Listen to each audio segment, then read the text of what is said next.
Señores auditores de Radio Portales, muy pero muy buenas tardes. Bienvenidos a nuestro programa de transmisión diaria Vamos, Somos Chilenos, programa que se emite de lunes a viernes por nuestra querida Radio Portales de 19 a 20 horas. Estoy hoy con el señor Eduardo Troncoso y quien les habla, Nil Ruiz. Buenas tardes, Eduardo, ¿cómo estás? Hoy Hola Neil, día... gusto de escucharte. Muy buenas tardes a todos los auditores de Radio Portales, la primera de Chile aquí en Valparaíso. Buenas tardes. Hoy miércoles 14 de septiembre. Se nos está acercando la primavera, el inicio de la primavera. De hecho, ya se siente ya el cambio de clima, bueno, y con el cambio de hora también se siente que los días duran un poco más.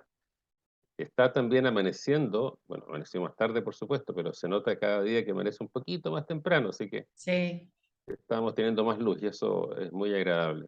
totalmente. ¿Cómo te fue con el cambio de hora? Bien, bien, no hay problema. Dormimos Yo- un poco menos, nomás un día, pero además que justo nos coincidió que veníamos de un matrimonio, entonces como que no se notó mucho, así que Bien. Disfrutaron una hora menos. sí, pues, ¿qué se hace?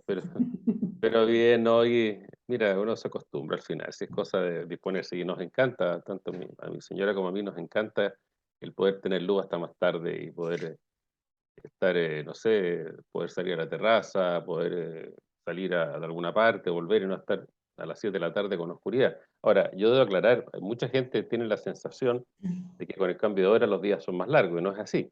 Los días duran exactamente lo mismo, lo que uno hace es correr la hora un poquito más atrás, un poquito más adelante. Efectivamente, a contar de esta fecha, los días empiezan a alargarse, a contar específicamente el 21 de junio, los días se parten alargando cada día más, y se nota mucho en esta fecha que el cambio es más rápido.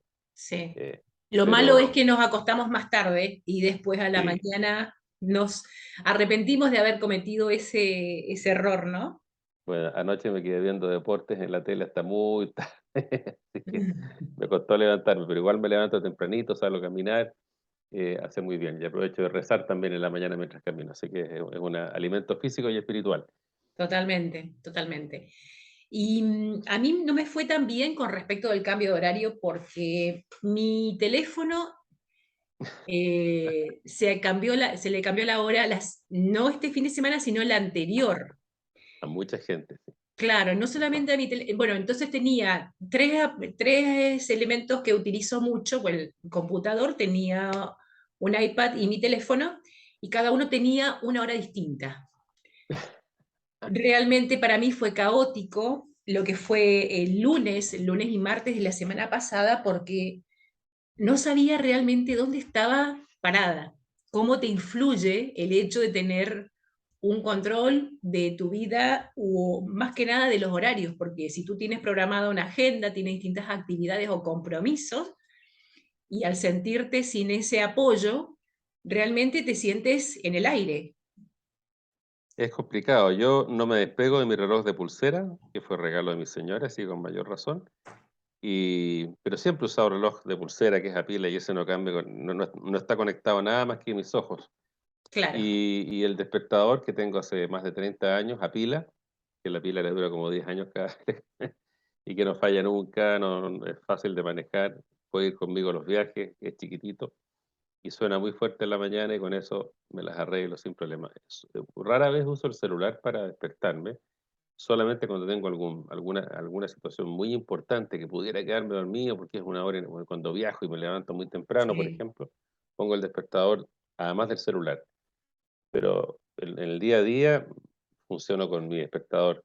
Aparte que el despertador biológico también funciona, generalmente me despierto minutos antes que suene el despertador, así que no, pero efectivamente con el cambio de hora el despertador biológico se desajusta un poco, pero fíjate que en 2 o 3 días se reajustó de nuevo. Sí, sí, sí, tal cual. Bueno, quiero contarte que hoy, 14 de septiembre, es el Día del Cartero. Se Mira, celebra el Día del Cartero en conmemoración a la fecha de 1771, en la que comenzó a trabajar Bruno Ramírez para ejercer el oficio que hasta entonces no existía en el Virreinato del Río de la Plata.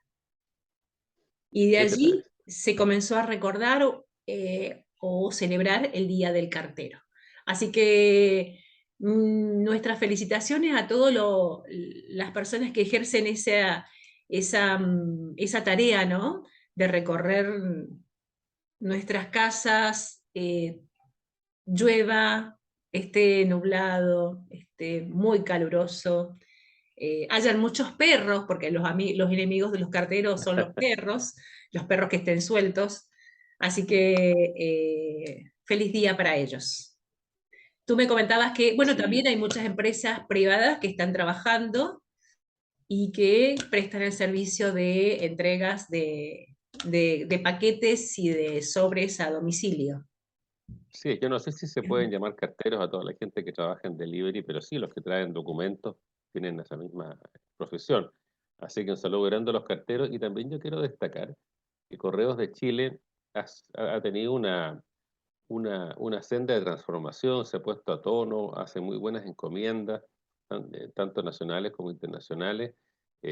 Yo veo aquí pasar los carteros, me traen a la casa siempre mi correspondencia, fueron muy eficientes, muy bien vestidos, ordenados, con sus uniformes rojos, con la mejor disposición. Yo creo que es un servicio notable, y uno como los ve todos los días en la calle quizás no los valora, pero es realmente notable lo que hacen los carteros, cómo conocen cada barrio, cada casa, y cómo nos mantienen unidos con el mundo. Yo tuve hasta hace algunos años atrás casilla de correo y la Ujú. tuve que cerrar porque, bueno, con el tema del correo electrónico ya se puso obsoleta. Pero aún así, el servicio de los carteros, quiero decirte que es extraordinario, así que un gran abrazo a los amigos carteros y que ya no es la última milla, quizás los últimos 500 metros están ahí con sus pies en la calle trayéndonos noticias y también, por supuesto, las cuentas que uno quisiera a veces no recibirlas, pero alguien tiene que traerlas. Así que muchas gracias y feliz día. Cuéntame, tú tenías casilla de correo, era Así es. un espacio físico, tú tenías tu llave, tu número asignado. Entiendo Así que es. recibirías bastante correspondencia y por eso la tenías, pagabas un monto fijo mensual.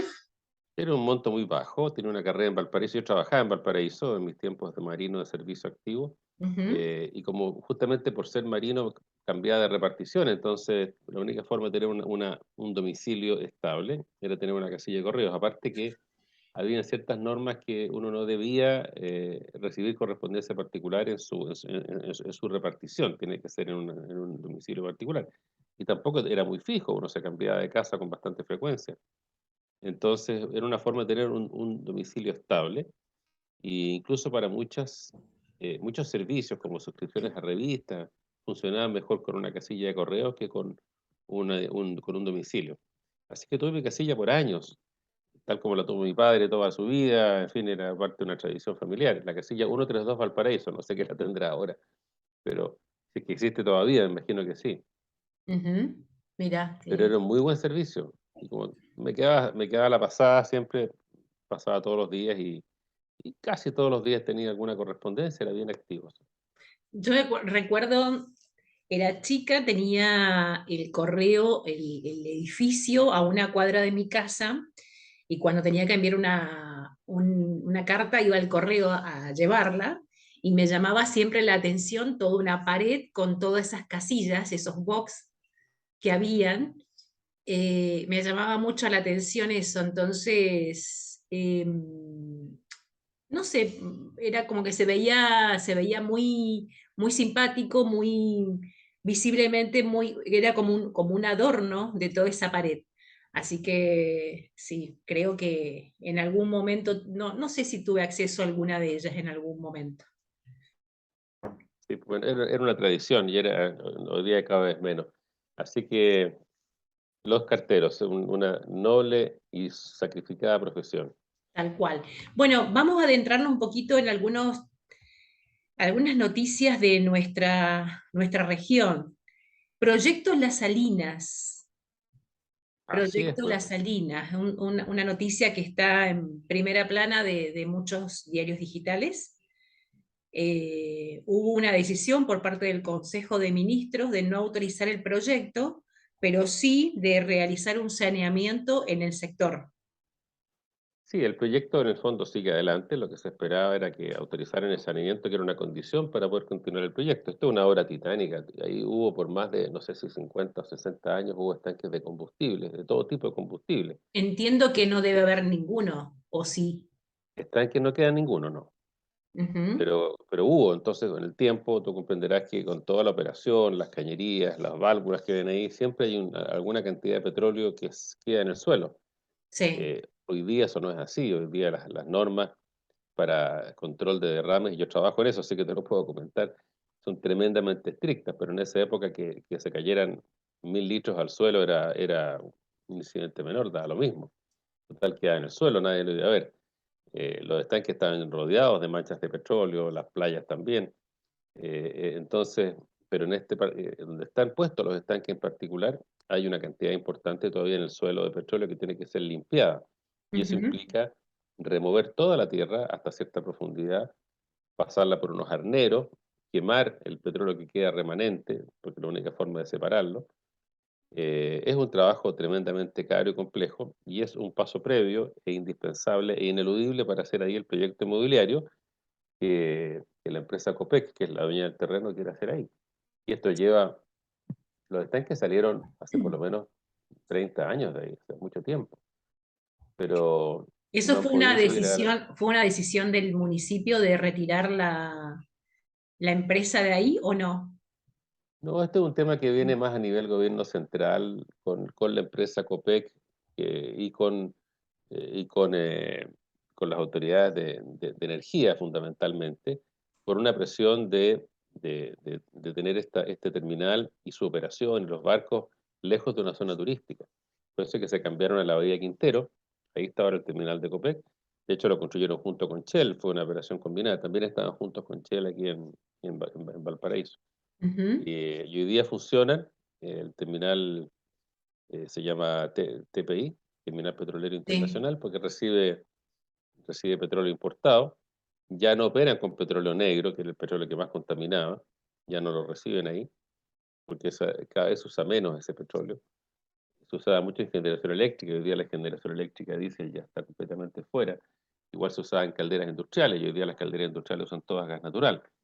Entonces, petróleo negro va quedando para muy pocas aplicaciones, casi solamente marítimas, entonces no se ve en Valparaíso. En Apsit se recibe petróleo crudo en Quintero, lo lleva por oleoductos a la refinería en Concón y ahí lo refinan y lo distribuyen.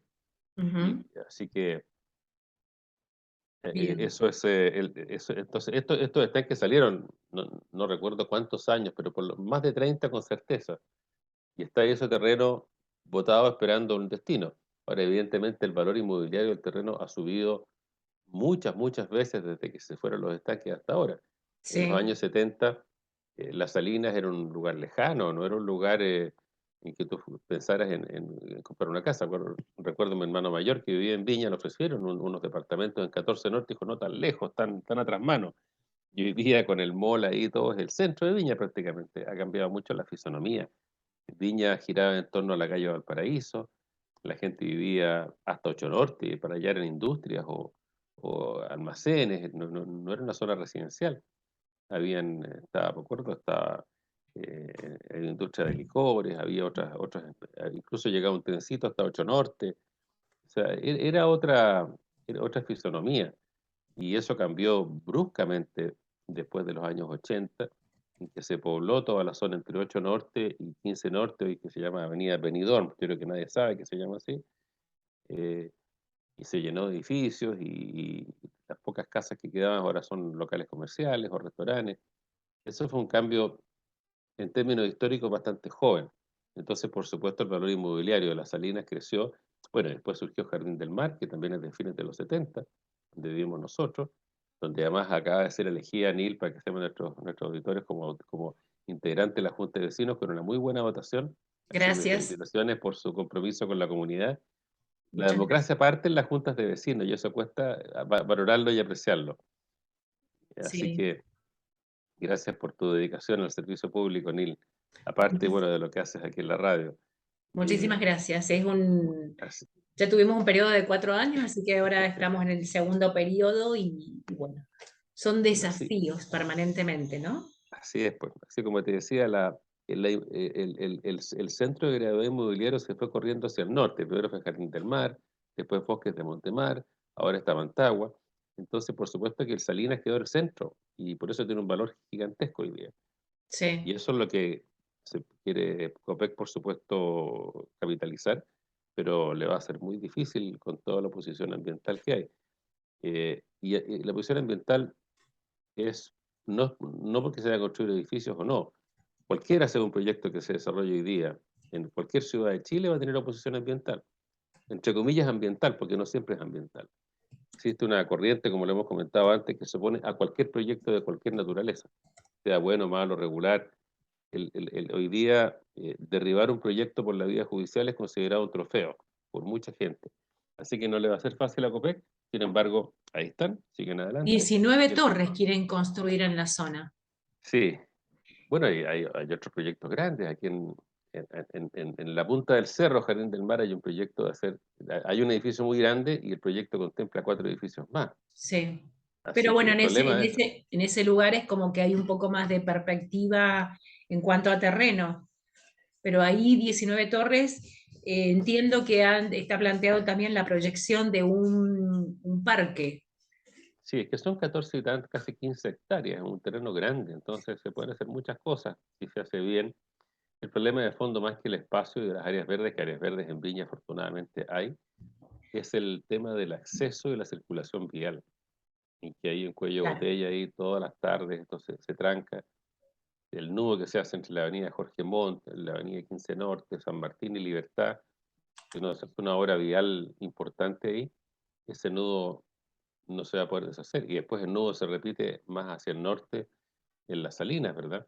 Sí. Cualquiera que circule por la avenida Jorge Montt, y después va por el costado del mar, hacia el norte, por la playa de Las Salinas, hacia, a las 2 de la tarde, 1 de la tarde o a las 6 de la tarde, tiene que tener mucha paciencia porque el taco llega desde Reñaca hasta frente a justamente el terreno que estamos hablando. Ujú. Bien.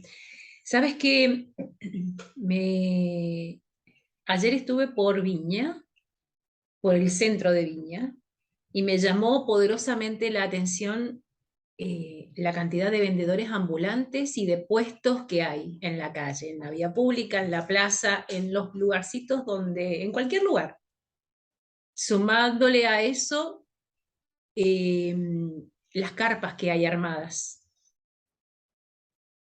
Y Realmente hacía mucho que no veía, bueno, sí, lo he visto en distintas ocasiones, ¿no? Pero hacía mucho que no veía tanta cantidad de gente en esas condiciones, porque los puestos, entiendo yo, que no todos deben estar habilitados, y muchos no reúnen las condiciones, no sé, baños químicos, agua. mira, el comercio ambulante es un problemazo y tiene varias vertientes. Una vertiente es la migración. Muchas de esas personas son migrantes que encuentran en el comercio ambulante una forma de subsistir, porque no es fácil hoy día conseguir un trabajo remunerado estable para alguien que no tiene sus papeles o está recién sacando el carnet. Y también reconozcamos, hay mucha gente que discrimina al inmigrante. Yo Sí. trabajo con una colega venezolana que le costó mucho partir. También he conocido otros venezolanos, un joven violinista, le mando un saludo aquí a Rodolfo Álvarez, nuestro eh, violinista de nuestro grupo de la iglesia, tipo genial, pero él tuvo que llegar a tocar el violín en la calle porque es la forma que pudo empezar a conseguir ser conocido y conseguirse algunos trabajos.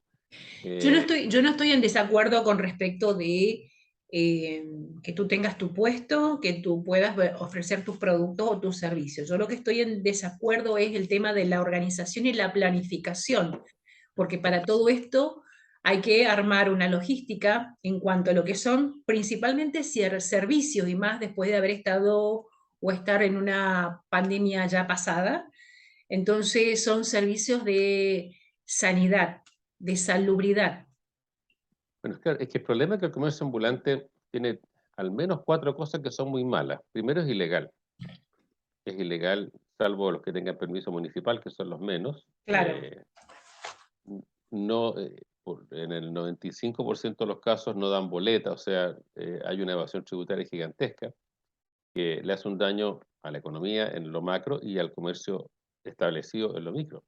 Piensa que el sí, comercio establecido ha tenido que soportar la violencia, la destrucción de sus locales, la ocupación de la calle y más encima tienen a su competencia al lado afuera Que no pagan vendiendo impuestos. sin impuestos y sin Claro, pagar arriendo. claro, Entonces, el daño que le hacen al comercio establecido es tremendo. En sí, tercer lugar, es una actividad que te quita espacio público. El espacio público es para el disfrute de todas las personas. Entonces, si tú te pones un puesto, estás privando al público de circular por ahí. Hoy día circular por la vereda es una aventura, porque no hay sí. espacios libres en la vereda. Y por último, el comercio ambulante es un refugio para la delincuencia. Siempre, siempre, donde hay mucho comercio ambulante hay delincuentes, porque se escudan en este tráfico más lento, en esta facilidad para poder esconderse detrás de alguien. Es muy difícil. En cambio, una vereda despejada, una calle amplia, hace más difícil al delincuente aproximarse a su víctima y arrancar. Sí. Entonces, el comercio ambulante le hace muy mal a la ciudad. Entonces, el desafío para la sociedad es cómo logramos que estas personas que necesitan sobrevivir, partamos de esa base, ¿verdad? eh, tengan alguna actividad remunerada que sea útil, que sea buena, porque una actividad remunerada que sea subsidiada, que sea financiada desde los impuestos, tiene dos problemas. Uno, que empobrece al país, y lo otro, que esa persona que recibe plata por no hacer nada, su autoestima baja, por supuesto. Entonces, lograr, cómo la sociedad puede lograr emplear a toda esa gente, y la única forma es con crecimiento, es con un crecimiento ordenado y con facilidades para contratar. Y sin embargo, todas las políticas públicas hoy día van en el sentido contrario. La jornada de las 40 horas, que tiene muchas ventajas, y debo reconocerlo, tiene la desventaja que limita el incentivo a contratar, porque hace más cara la contratación. Ujú. Existía, no sé si está todavía, creo que ya no, el IFE laboral, que era un subsidio a la contratación de mano de obra. Ojalá que siga existiendo, porque ahí sí hay una combinación en que el gobierno apoya, pero no reemplaza la labor del empleador, que es tan importante. O sea, darte un trabajo en que tú puedas realmente generar valor, ya sea ahora como empresario sería el ideal, ¿verdad? Pero anda tú a conseguirte armar una empresa. Tú también tienes la experiencia de venir del extranjero, pero tú llegaste al menos eh, con una condición establecida, con una profesión y con un marido local. Pero imagínate una que llega afuera arrancando a su país, que no tiene papeles, que no tiene experiencia, que no tiene contacto. Anda a conseguir un crédito en un banco para montar una empresa. Ninguna posibilidad. No, Entonces, y hay una hay cosa un básica tremendo desafío. también. Hay un porcentaje muy importante de inmigrantes que no tienen su documentación al día. Entonces, si tú no tampoco tienes tu documentación al día, tampoco puedes insertarte socialmente. Es muy difícil. Claro. Esa es Entonces, la base de todo. Eso es la base una de todo. buena, una buena política migratoria, y ojalá que la haya para poder, porque yo creo que eso es lo que impulsa de alguna forma el comercio. Tú vas a Santiago, a la Plaza de Armas, de partida, parece que no fuera chilena, porque no encuentran ni un chileno, ¿eh? Sí, Y lo otro, es una feria, ya es una feria llena de, como dice, de carpas, de puestos establecidos, y no solamente venden cositas en el suelo, ¿no? Venden comida, bueno, y por supuesto otros servicios bastante complicados, ¿verdad? De todo tipo, o sea, venta de sí, personas en el fondo, y eso es muy sí, complicado. totalmente. Entonces, la única forma de que esto se reduzca primero es entender que el comercio ambulante es ilegal y no puede ser tolerado. O sea, no es una solución, es una mala solución, una pésima solución. Y lo Aparte otro, también se crean muchas mafias. Por ejemplo, sin ir más lejos, hay una feria muy grande que es la feria de Caupolicán, que está en Santa Julia, en la rotonda de Santa Julia. Eh, ¿La ubicas? Es una feria que sí, sí, sí, empezó a lo mejor, no sé cuánto habrá tenido, 4 manzanas, es y muy grande, sí. ahora, no sé, tiene 6 u 8 manzanas a la redonda. Es impresionante cómo ha crecido. Y entonces tú no puedes caminar por la vereda. Convengamos que hay una calle muy transitada. Cuando yo he pasado por Sí. ahí me sorprendo porque cada vez está más sobre la calle los puestos y la gente, los manteros, no sé si se llaman acá manteros, los que tienen las mantas en el piso con sus productos. Y realmente todo eso hay muchas mafias que controlan la ubicación, eh, qué persona está en tal lugar, qué productos pueden vender. Bueno, toda esta actividad, como es ilegal, genera otras actividades ilegales, ¿verdad? Que las van amparando. Entonces es súper complicado. Y la única solución que yo veo es una política migratoria eficaz, que la persona que llegue tenga rápidamente acceso a sus documentos para poder trabajar, tenga una facilidad para que le reconozcan su profesión. Hoy día es muy complicado para un profesional de la salud, por ejemplo, poder establecer que es médico, pero sin embargo hay muchos trabajando y eso está muy bien. Eh, Poder tener algún tipo de capacitación en los temas locales que se le facilite iniciar actividades. Por ejemplo, ¿por qué podría ser, digo yo, una idea, que un extranjero puede iniciar actividad en Chile sin tener papeles chilenos? Si tú eres argentina, canadiense, australiano, venezolano, peruano, vienes con tu pasaporte y iniciar actividades. No sé si se puede hacer, entiendo que no. Tener un root local y sin tener carnet local. Eso debería poder hacerse. Lo que Lo pasa puede es que, hacer. por ejemplo, si se pudiese hacer, yo entiendo que hoy puedes comenzar tus actividades acá, mañana sigues con tus actividades en Brasil, pasado sigue con tus actividades en Colombia, y eso no está controlado, no hay forma de controlarlo. Entonces, por eso no se puede hacer, entiendo yo que podría ser uno de los motivos, porque tú tienes que regularizar tu situación, informar, y todo esto lleva un proceso o una burocracia donde tú ingresas a un sistema. Si tú ingresas a ese sistema, ahí sí pueden controlarte, pero si no, es imposible hacerlo. Pero tú al tener un root, aunque sea extranjero, y cada vez que emite una factura, el Estado te está cobrando un impuesto, y eso es súper fácil de controlar, o sea, no es tan difícil. De hecho, tú podrías ser una sociedad anónima y tener accionistas extranjeros.